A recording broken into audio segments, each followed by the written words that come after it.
We're at Overland Expo West 2019, and I've got a very special guest here on the channel. We're going to talk about some trip planning. Stay tuned.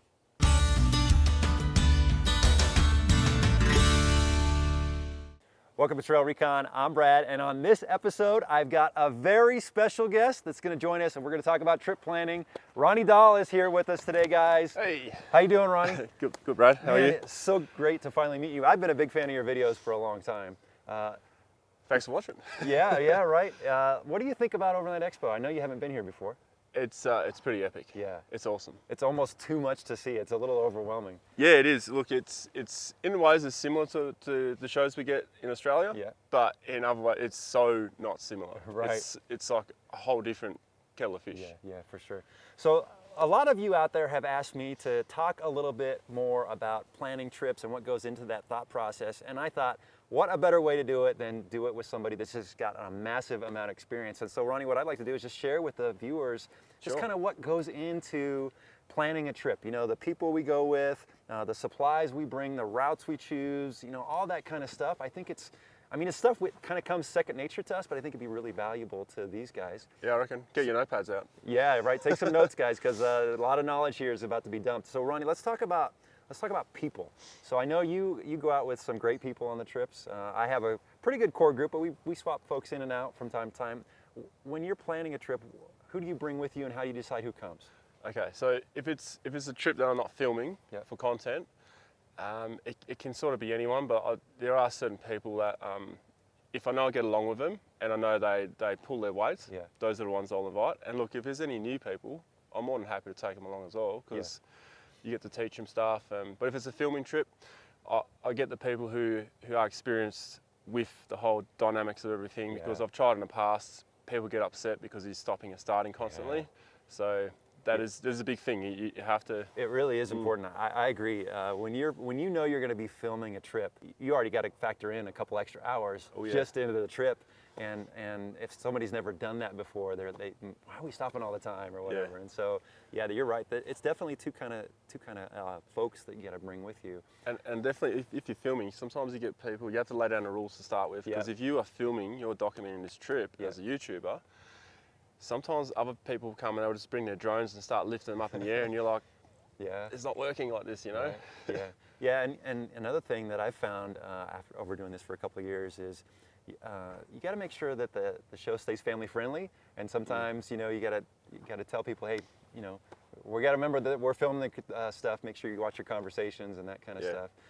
Now, when you're doing a non-filming trip, how do you decide who comes with you? What kind of conversation do you have with them before you hit the trail? So people that come with me on a trip, there are some ground rules I usually lay down. I try to do it before everyone's packed, and that is, if you bring glass bottles, put them in your own rubbish bag.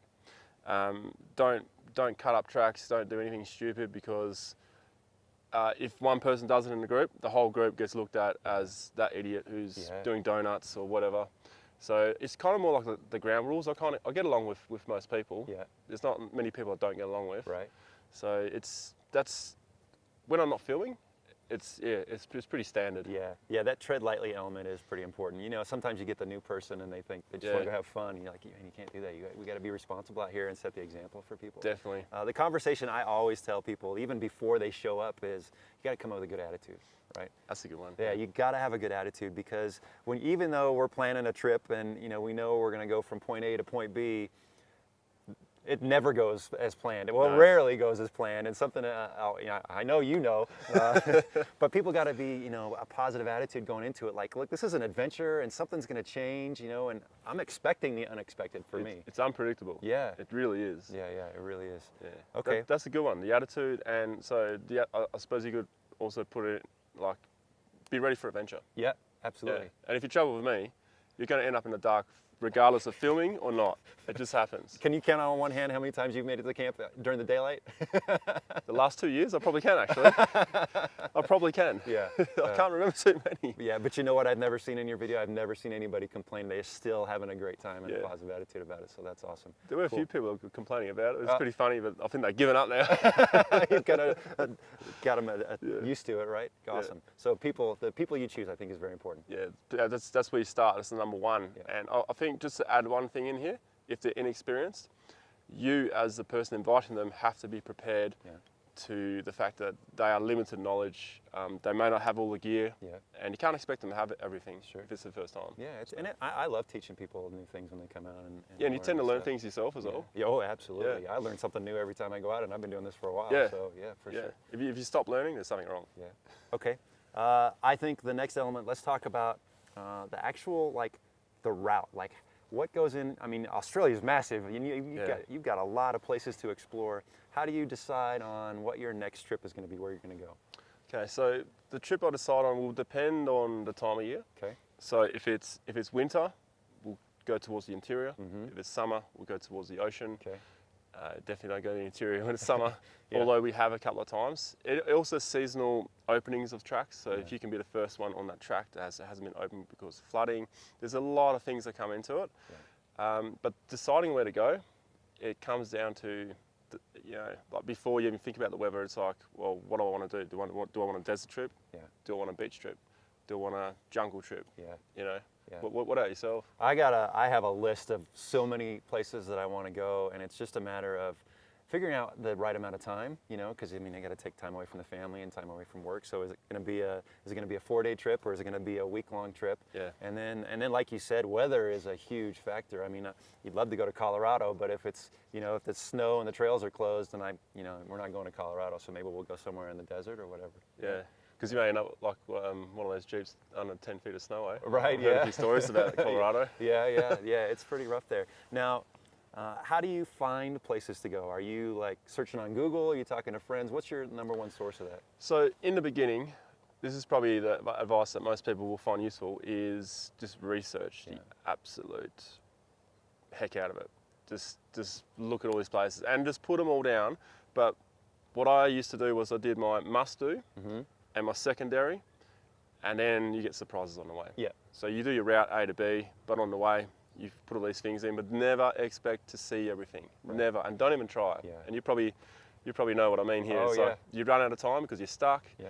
That's when you get rid of all your B options, but you've got to do the A's. Right, yeah, the trip coming up here, we did over 200 miles just across the desert, and there's a ton of offshoots, but we just didn't have the time logistics to make it happen. Yeah. So, yeah.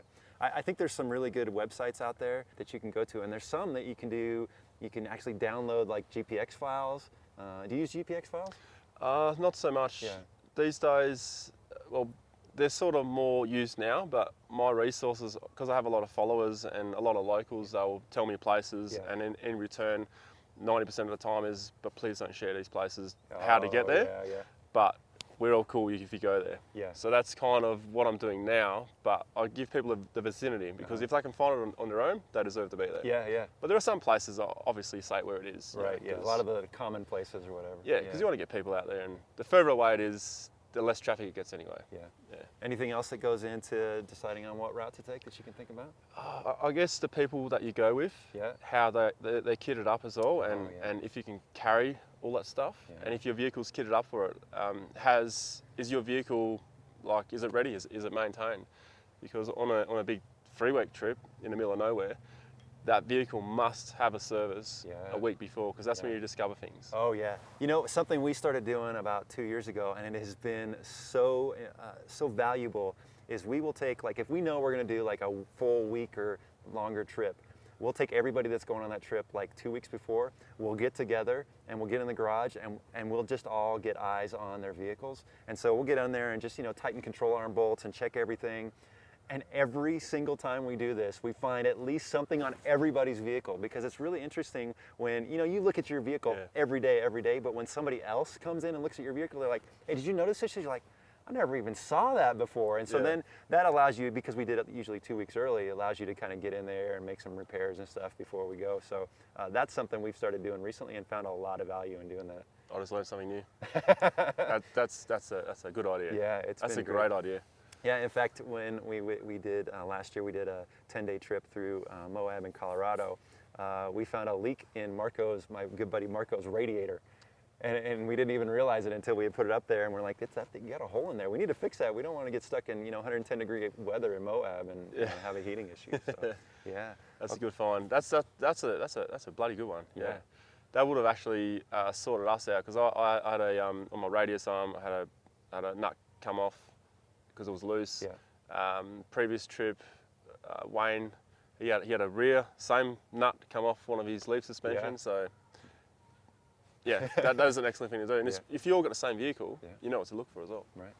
Okay. I know you have a large capacity, unlike my Jeep where I'm very limited. When you're planning your gear and the gear that your team is bringing, what goes into the thought about who's bringing what and what do you need? This is probably the best one for weight reduction and the amount of fuel we need to bring, because the more weight you have, the more fuel you got to bring. Yeah.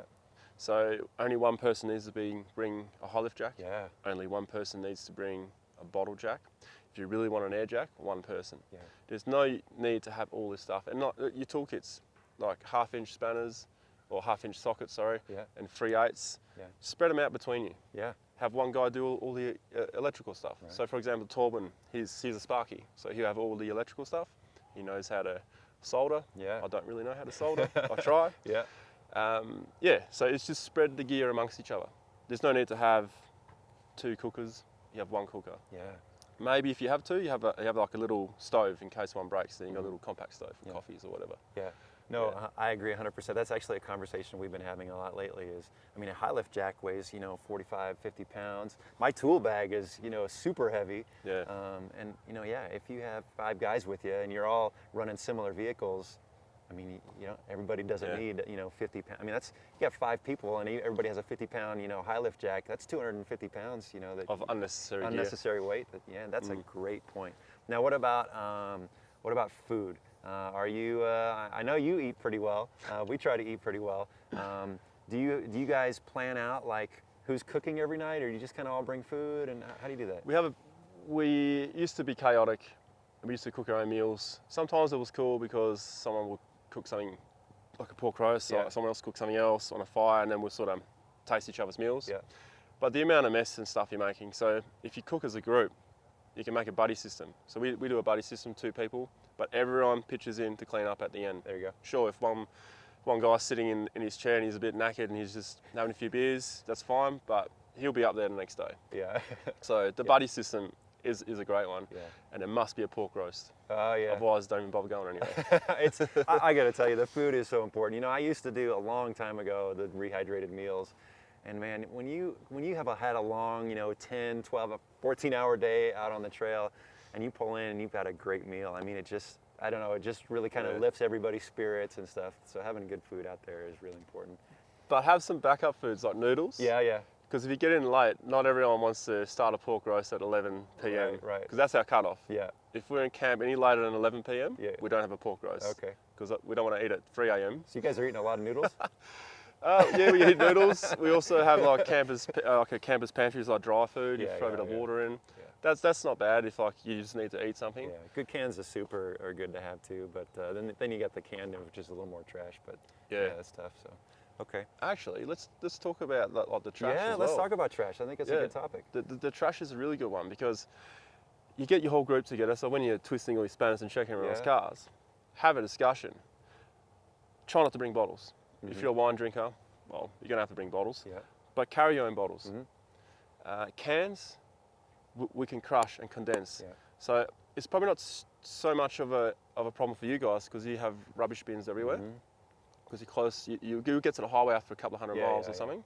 But for us, we might be out there for 3 weeks and we see nothing. Yeah. And you can't just throw your trash out there, although some people do. Yeah. So we can crush 100, 200 cans and they can all fit in one bag. Yeah. Yeah, that's a great point. We make sure everybody's got a trasharoo or a trash bag or Blue Ridge trash bag, whatever, so they can carry their own stuff. I carry a water bottle that I just fill up the entire time. It's just a little one of those that I just can refill all the time, so I don't have that extra trash, which is good. But yeah, even like when I'm packing my fridge, sometimes meats will come on like styrofoam and wrapped and everything. Sometimes it's good just to get rid of all that stuff and just condense even that, so you're not even taking the food wrapper trash out with you on the trail. So I've done that a few times too. Yeah. The other good thing, if you have all that meat sort of wrapper, put it in a snap lock bag, squeeze all the air out, seal it, put it in your fridge because it won't stink. Yeah, and then it saves space too. Yeah, which is good because now I'm running a really small fridge, so I need that extra space. And it can cushion your cans. Oh, so they don't bust. There you go. Good point. Good tip. Okay. It happens. Last thing I want to talk about is the vehicles. So when you're getting ready to roll and you're choosing who's coming with you, do you think hard about how their vehicle is modified, or not? Is it really that important? It is important to a certain degree. So no Land Rovers. No, just kidding, just kidding. I thought you were going to say no Jeeps. Not enough center Jeeps here. Look, modifications, depending on where you go. Yeah. If it's somewhere where you don't really need all these mods, then anyone can go, because the help is there. Yeah. But recovery points. So if we have a vehicle that doesn't look too capable, that may get stuck, Yeah. and they always surprise us. The stock vehicles always surprise us. Yeah. That is, we need recovery points. Yep. So we can recover it without snapping things off or tearing things off the car, because one, you don't want to damage your car. Yep. Two, you don't want to create a dangerous environment either. Yeah. So that's probably more that case. Mm-hmm. How much fuel can I hold? Yeah. You have to make sure that they bring the fuel. Yeah. Yeah, that's something that I really think about trip planning. When we're doing like the trip we did here, when I was routing it all out with all 8 people, I was thinking about, okay, we're going this far, and people can carry 5 or 10 gallons, but where's the next gas station so we can fill up? And that was part of the plan. So fuel is part of it, how much they can carry. I think another important part is their tires. I always take a good look at the group's tires, because if somebody's got some worn down tires, I mean, that's a conversation we need to have. Yes. Like, look, man, if you're going to blow 2 tires on this trip, that's, we're going to get stuck somewhere. And there are still people out there that don't carry a full-size spare. I don't understand that. I know you guys carry 2 most of the time, right? We carry 2. We're actually going to cut down on 2 on shorter trips. Okay. And also because we all carry the same stud pattern and all that. Yeah. That's another thing. If you all carry the same stud pattern, you got more tires between you. But if you're going really far, 2 spares, for sure. And Harry from Fire to Fork, if you're watching this, the thing that Brad just said about having newer tires and not flogged out tires, all right? Remember that one? We had to pay $450 in the middle of nowhere? Oh, no, yeah, that's right. They get you, huh? Awesome. Well, Ronnie, I think this was a great, I learned a little bit just sitting here and talking, man. This is good stuff. Yeah, sometimes you learn from yourself as well, because you're saying it out loud. Yeah, so awesome, man. It's been so great to meet you this week. Guys, look. Thanks for your tips too, by the way. Oh, yeah, thank you, man. If you have not been over to Ronny Dahl's channel, which I'm sure most of you have, but maybe there's a few out there that haven't, go over to his YouTube channel. It's Ronny Dahl. He's got some amazing adventure videos, and you guys always have such a great time, and you're always, mixing it up, seeing some cool places, getting stuck and getting yourselves recovered. You'll learn a lot from his videos, guys. Go check it out. And if you're visiting TrailRecon for the first time, hit that subscribe button. I'd love to have you as a member of the TrailRecon team. Thanks for watching.